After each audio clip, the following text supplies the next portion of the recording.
Hi there, my name is Hume Johnson. Welcome to Wednesday's edition of the GIS's flagship program, Jamaica Magazine.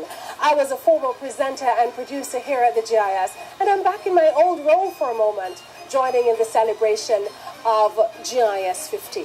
Coming up on the program, we talk about human capital development, and we head over to Manchester to do a bit of farming. Please, why don't you stay with us? The program continues right after this break, beginning with the news.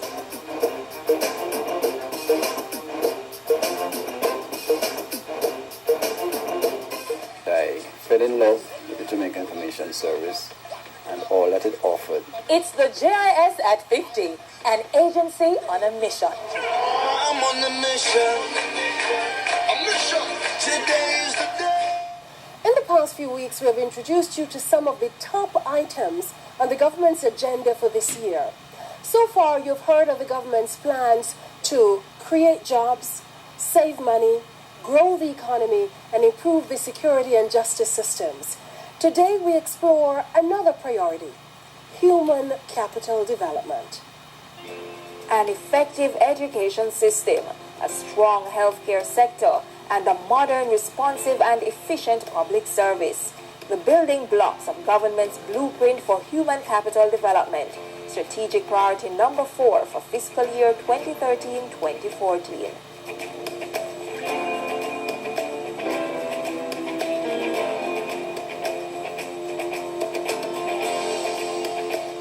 When he delivered his call to action in the 2013-2014 sectoral debate, Minister Ronald Thwaites underscored that education was critical for national development. It's a conviction shared by all members of the Portia Simpson Miller-led administration, and teacher quality has been identified as a priority area for action. This year we will train some 400 teachers to diagnose cognitive, social, and personal challenges among our little children. In addition to meeting teacher training needs, government is also tackling leadership of educational facilities. Assistance will be given to schools listed as lacking in proper management and administrative capabilities in the recently released National Education Inspectorate report. While teacher quality is addressed, the physical spaces they and their students occupy are also being improved and expanded.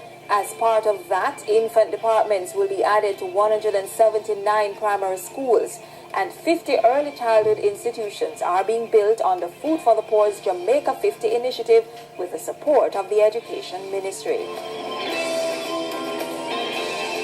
Developing Jamaica's human capital begins with advancing the condition of individuals to spark national development.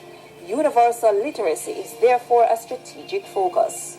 Several primary school teachers were tapped to participate in summer development sessions so they can in turn deliver more effective literacy and indeed numeracy teaching.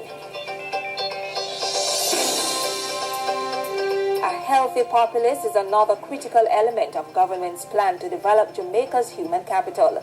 The highlight of that plan is the development of 4 centers of excellence, health centers that offer more than the ordinary. 3 of the 4, Isaac Barrett, Darliston, and Santa Cruz, are on track for completion by April 2014.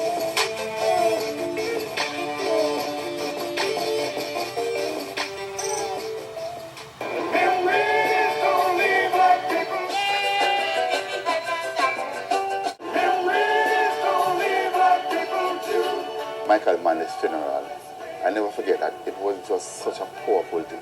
I mean, when I saw the world leaders, and GIS was at the forefront in terms of the coverage, but it was joined with JBC because they were the broadcast entity. But that for me was a memorable event because from a GIS standpoint, I was leading the television side. And just to be a part of the whole planning and then seeing the funeral unfold. Other one would have, I must say, would have been Nelson Mandela's visit here to Jamaica. That again was just out of this world. Throughout its 50 years, the GIS has sought to empower the nation through information and entertainment. In 2009, the agency added a new dimension to its role by adopting the Mount Olivet Boys' Home in Manchester. Helping to start a backyard garden there is one exciting outcome of that relationship.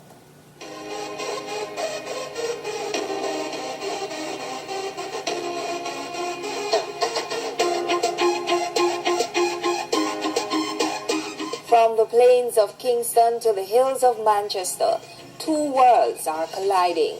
The men and women who drive the information arm of government are taking the helm in an initiative to improve the lot of a group of boys in the care of the state. It's a partnership between the Jamaica Information Service, based at Halfway Tree Road in Kingston, and the administrators of the Mount Olivet Home for Boys in Walderston, Manchester. We wanted to be agents of change. We know that one person can make a difference in the lives of our children, even one, in a positive manner, so that that one could go out and impact so many other lives positively in this community and by extension the larger community and Jamaica on a whole. And we know that these boys will do well. In 2009, the JIS management decided to adopt the Mount Olivet Home for Boys, and the staff agreed that this would be a good way to exhibit the agency's policy of good corporate social responsibility, recognizing that real development requires partnership. So every year, volunteers from across the organization unite and give from both heart and coffers to meet the development needs of the children at the Mount Olivet Home. We welcome that you call them on a regular basis. We love the letters that you send and also the letters they send back to you. And email is a big thing right now, I know. We want to thank everybody who is on that journey with them, for them to become whole, round citizens. Nutritious food, succulent dishes, superior workmanship, and excellent service. Jamaica is on the go. Let's grow what we eat and eat what we grow. Let's harness the indomitable spirit of our most valued resource, our people.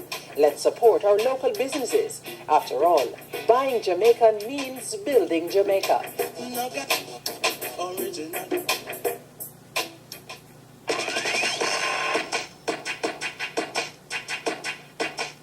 The Hope Botanical Gardens is a nice place to relax and enjoy the beauty of nature.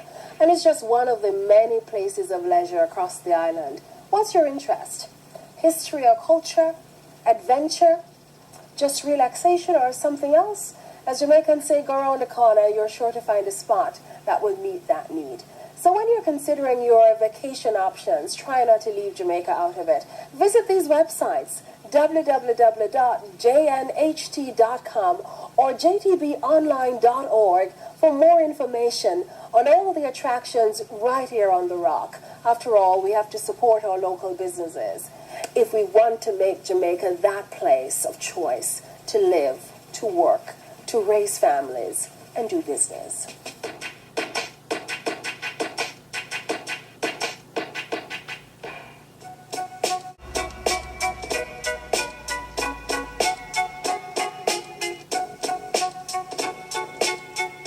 Join the fight. Quit smoking for life.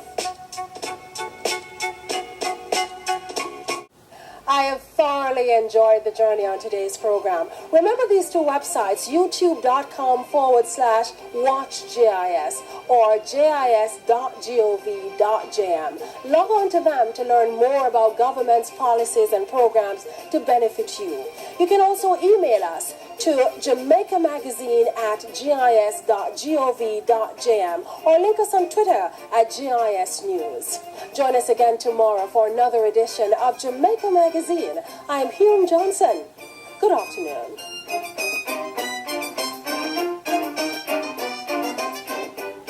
This has been a production of the Jamaica Information Service, the voice of Jamaica.